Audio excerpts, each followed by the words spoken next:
Now, growth mindset. It was developed 30 years ago, closely studied at the organizational and the individual level. Why? Because at its core, it really has to do with growing up and adapting. It's looking at people in organizations that strive to learn and develop new capabilities versus people in orgs who are satisfied with their current level, nature versus nurture. But it's not enough to define it. It turns out this is true for people, but also for organizations. So what are these attitudes that organizations display, which have the growth mindset?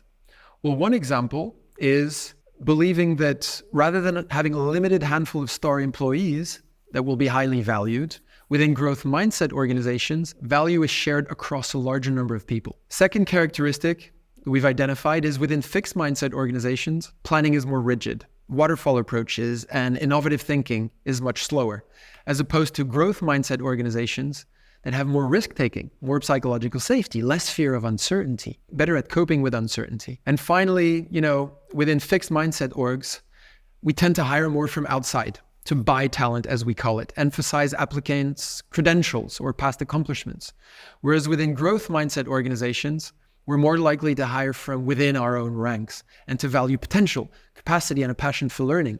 And that's linked to incentive schemes. It's linked to performance reviews. We actually walk the walk. We implement those systems. Now, you're probably thinking we already have the growth mindset. Well, here are some misconceptions. It's not just about being open or positive. It's about continuously rewarding learning and progress.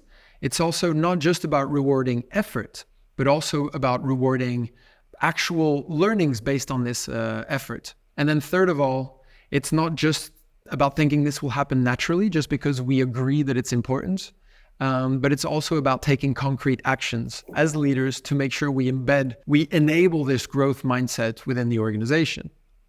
Now, how do we do this? I'll give you one example. Like one such ritual or one such action is what we call the fail board. It works like this. For every 10 failed experiment, the team organizes a party in celebration of the failed attempts. Teams are also encouraged to showcase their failure of the month. Hopefully one of the leaders is the failure of the month. That creates a lot of sort of safety. Oh, this is it's like leading by example. We did this at one of our clients, for example, a large Dutch telecommunications company, KPN.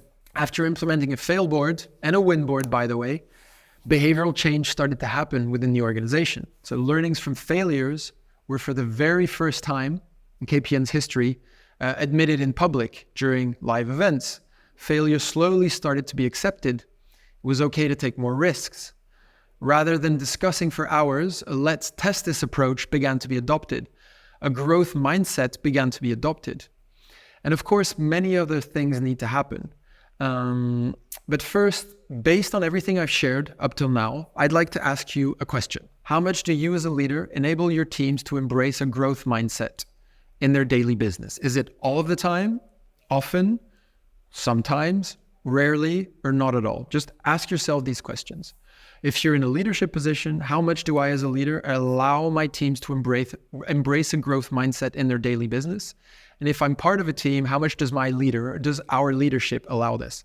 Here are the results we got from asking this question we're at 500 plus leaders now across industries and across sizes of organizations. So this is what we find. Leaders, they believe that 82% put themselves in the all of the time or often box, right? 82%, I allow this all of the time or very often.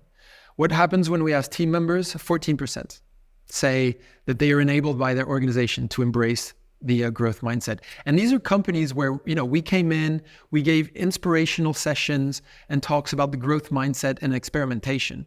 So there was a desire from our clients to actually embrace this, right?